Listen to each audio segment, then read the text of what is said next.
L'évolution de la situation économique de la République démocratique du Congo, la réunion du comité des conjonctures de ce mardi 11 mai, présidée par le Premier ministre Jean-Michel Sama Lukonde Kyenge, a constaté d'une part la hausse des prix des denrées de première nécessité et d'autre part en positif la hausse des cours des métaux à l'international, malgré quelques ventes qui ne respectent pas la traçabilité. À ce sujet, le chef du gouvernement a instruit. Le Premier ministre il a pris l'option de voir avec le ministre de l'Agriculture ce qui pourra être fait pour la diversification et l'autoprise en charge de l'autosuffisance alimentaire.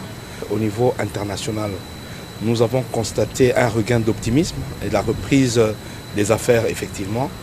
Nous avons constaté quelque chose qui est positif, par contre, c'est la hausse du cours des métaux qui va permettre probablement d'avoir plus de revenus au niveau interne.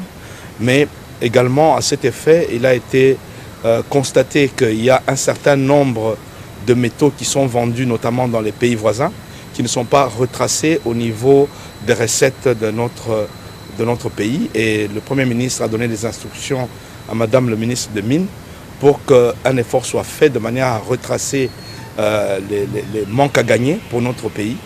Et nous avons également parlé de la situation de notre monnaie, et c'est réaffirmé.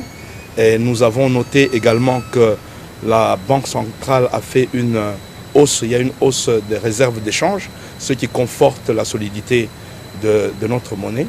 Les responsables des régies financières ont été de leur côté rappelés à l'ordre par le chef de l'exécutif national, Jean-Michel Sama Lukonde Kyenge, qui tient à la mobilisation des recettes pour donner au gouvernement le moyen de sa politique. Il voulait personnellement nous voir pour nous préciser l'importance que son gouvernement porte sur la mobilisation des recettes. Il a constaté l'élan actuel des recettes qui est en hausse et il nous a demandé de maintenir cet élan-là. Pour sa part, la MONUSCO entend offrir son soutien au gouvernement de l'Union sacrée de la Nation. Son directeur de la division des affaires politiques l'a dit au sortir de l'audience que lui a accordé le Premier ministre. Il a donc été question d'examiner la mise en œuvre du partenariat gouvernement-MONUSCO pour permettre à celle-ci d'agir de manière rapide et efficace, a conclu François Grignon.